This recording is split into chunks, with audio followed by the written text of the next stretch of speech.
Assalamualaikum warahmatullahi wabarakatuh. Om Santi Santi Om, Namo Buddhaya, salam kebajikan, rahayu, salam sejahtera bagi kita semuanya. Kita membahas metodologi penelitian dengan melanjutkan topik bahasanya, yakni tentang sistematika penulisan proposal penelitian.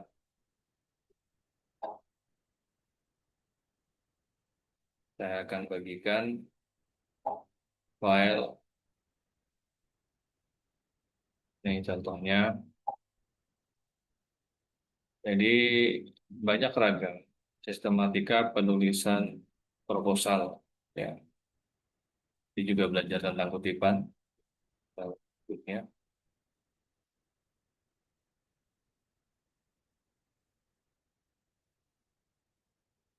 Baik. Eh, yang pertama, ada model yang pertama itu ada tiga bab yang harus mesti ada. Yang pertama, pendahuluan. Bab satu itu selalu pendahuluan. Jadi pendahuluan ini meliputi setidaknya harus ada latar belakang, rumusan masalah, tujuan dan manfaat. Ya. Jadi ada latar belakang, ada rumusan masalah, ada tujuan penelitian, dan ada manfaat penelitian. Jadi ada empat hal ini harus ada. Ini model yang pertama ya. Berikutnya kemudian ada bab dua, itu tentang tinjauan pustaka. Atau di beberapa yang lain, beberapa model yang lain namanya kajian teori. Nah, yang pertama itu harus ada yang namanya teori. Jadi teorinya tergantung temanya. Jadi temanya apa, teorinya apa, gitu. Misalkan teorinya komunikasi efektif dalam organisasi masyarakat keagamaan. Berarti teori yang digunakan itu adalah teori yang berkaitan dengan tema itu. Berarti apa? Komunikasi organisasi, komunikasi efektif, itu masuknya dengan teori. Terus di model yang pertama ini, setelah teori-teori dijabarkan secara detail, itu ada namanya kerangka teori atau pemikiran. Jadi kerangka teori atau pemikiran ini itu opsional, pilihan. Boleh ada, boleh tidak. Biasanya bentuknya seperti bagan atau peta konsep. Ya. Lalu kemudian yang berikutnya itu adalah hasil-hasil penelitian yang terdahulu. Tentu yang relevan ya. Jika ada hasil penelitian terdahulu yang tidak relevan, tidak termasuk di dalamnya. Jadi apa mencari kesamaannya, kesamaan tema, kesamaan judul, bahkan kalau ada ya kesamaan objek, kesamaan tempat, kesamaan waktu dan sebagainya. Jadi harus ada kesamaannya. Jadi apa yang perlu disajikan di hasil-hasil penelitian dulu? Yang pertama, siapa yang melakukan penelitian? Apa judul penelitiannya? Apa yang menjadi masalah penelitiannya? Kemudian, pakai metode apa dia? Kemudian yang terakhir itu adalah apa hasil penelitiannya? Dan berikutnya adalah apa yang membedakan penelitian terdahulu dengan penelitian yang Anda lakukan. Kemudian berikutnya adalah bab 3 tentang metode penelitian. Jadi bukan metodologi penelitian, bukan metodologi, itu ilmunya, tapi metode penelitian. Kalau sudah dalam bentuk naskah proposal ya. Metode penelitian paling tidak di model yang pertama ini ada dalam penelitian perspektif kualitatif ya tentunya. Pendekatan penelitiannya. Jadi pendekatannya pasti pendekatan atau paradigma kualitatif. Isinya yang mendeskripsikan kata-kata, mendeskripsikan fenomena ya dengan kata-kata, uraian kata-kata. Berikutnya adalah teknik pengumpulan data. Nah, teknik pengumpulan data ini biasanya ada tiga ya, dengan triangulasi ya. Itu ada pendekatan observasi Ya, ada observasi banyak ragamnya juga, ada observasi partisipan yang dia mengamati sekaligus mengikuti. Ya, ada juga yang observasi biasa saja, hanya mengamati. Nah, ini tidak akan kuat kalau tidak didukung dengan data wawancara, makanya harus interview. Ada wawancara terstruktur, tidak terstruktur. Ya. Kemudian berikutnya itu harus di apa? Harus di eh, apa namanya? Dikombin juga dengan hasil analisis dokumen. Jadi analisis dokumennya bagaimana? Dokumen-dokumen apa yang dianalisis? Foto-foto, video, rekaman, foto-foto saat kita penelitian, dokumen-dokumen yang berkaitan dengan penelitian, bisa buku, jurnal, ya, pamflet, leaflet, flyer dan sebagainya yang berkaitan dengan penelitian dikumpulkan semua, nanti dianalisis, nanti kemudian di apa namanya, diuji dengan hasil wawancara dan observasi sama apa tidak. Nah, kemudian baru eh, penentuan informannya. Nah, penentuan informan itu ada banyak ragamnya. Ada yang menentukannya dengan random. Jadi tidak diketahui siapa aja yang menjadi informan penelitian, diketahuinya saat di lapangan. Jadi tidak, ya random, tidak tahu menahu nanti bakal menanyakan dengan siapa. Tapi ini jarang sekali digunakan. Nah, biasanya yang digunakan itu adalah purposive sampling. Nah, purposive sampling ini kita menentukan kriterianya, kriteria yang menjadi sumber atau informan penelitian nanti itu siapa. Jadi ditentukan dulu informannya, ciri-cirinya. Ciri-cirinya apa? Misalkan berdasarkan usia, berdasarkan jabatan, atau berdasarkan pengalaman lama apa tidaknya, ya. Itu itu yang menjadi pertimbangan adalah seorang peneliti itu yang menentukan kriteria-kriteria itu.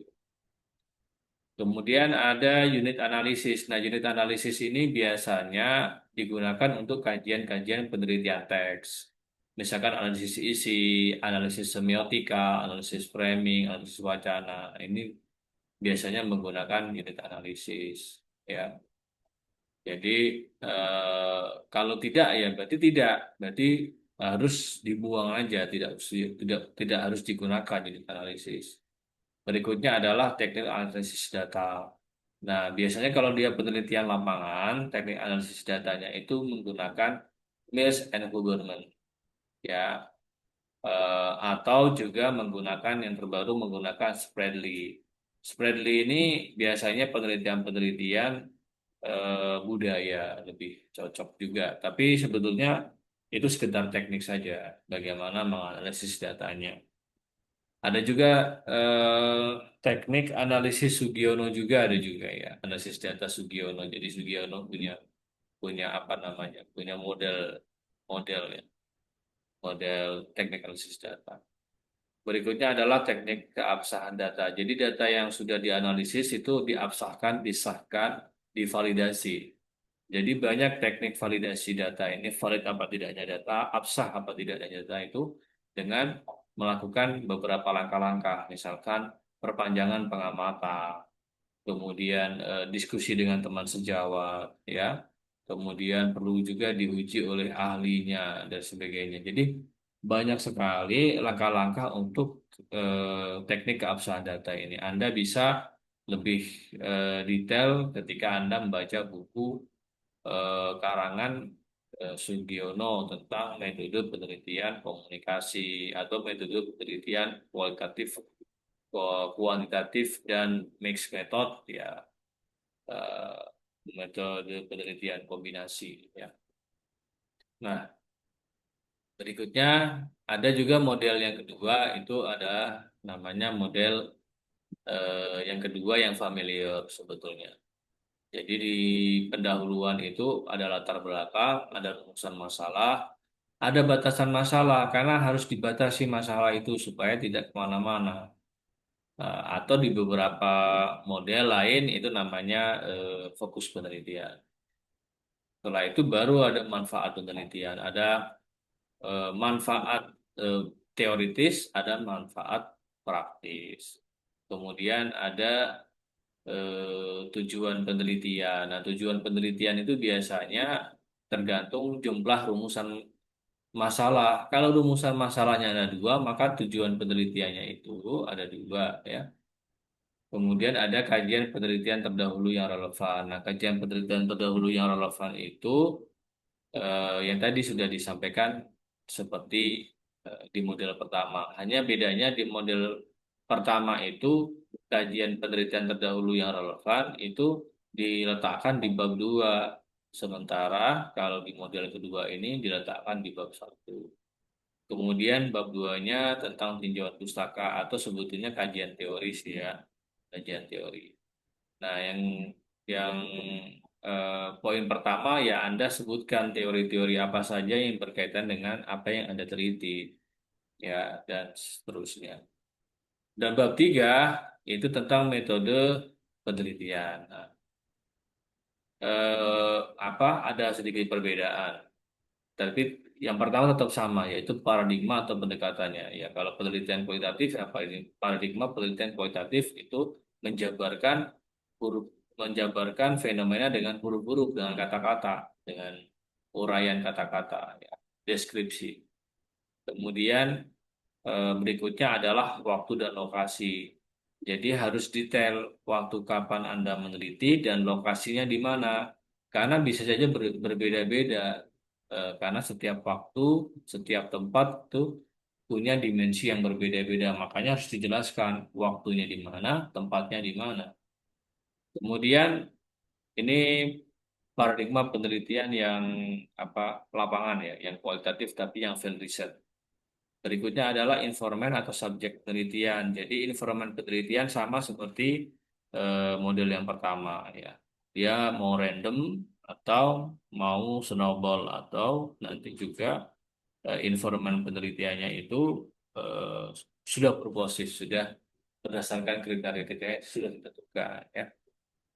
Teknik pengumpulan data, triangulasi data, ya, dengan mencari sumber-sumber data primer dan sekunder tadi, wawancara, observasi, kemudian eh, apa namanya analisis dokumen, ya, sama seperti model pertama. Teknik analisis data sama seperti model pertama dan teknik keabsahan data sama seperti model pertama. Dan sebetulnya masih ada lagi model ketiga itu tentang analisis teks, ya, analisis teks. Jadi dalam ranah ilmu komunikasi kalau penelitian kualitatif itu ada analisis teks. Analisis semiotika, analisis framing itu akan kita bahas di sesi yang lain. Terima kasih. Eh, saya akhiri. Assalamualaikum warahmatullahi wabarakatuh.